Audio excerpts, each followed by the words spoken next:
No niin, tässä näkyy nyt, kun ollaan tää jäähdyti paikattu tällä Holtz-paikkausaineella.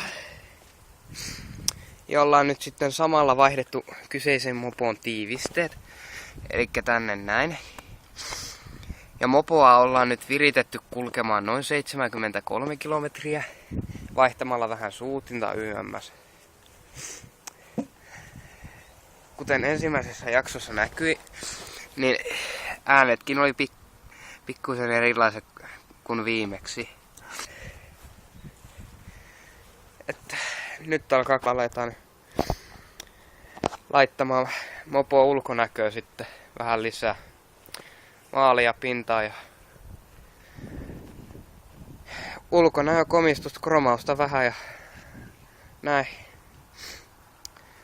Mutta tämäkin, että sylinteri on ollut, tai oikeastaan tää jäähdyti on nyt kärsinyt näitä pieniä vaurioita.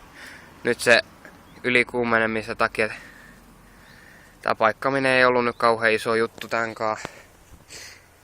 Tän ollaan nyt vaihdettu kanssa sitten tämä pieni mötikke täältä, tämä lämpöanturi. Mittaristo ollaan nyt hommattu tähän ajoneuvoon viimeinkin. Et nyt samassa yhteydessä kun aletaan tätä mopoa laittaa komeammaksi, niin laitetaan toi penkki nyt sitten kokonaan päällystetään ja vedetään toi rätti tosta veke.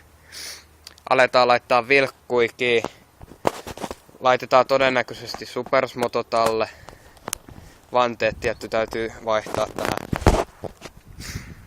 Mutta ensi kerralla mä näytän sitten teille vähän maalausprojektia.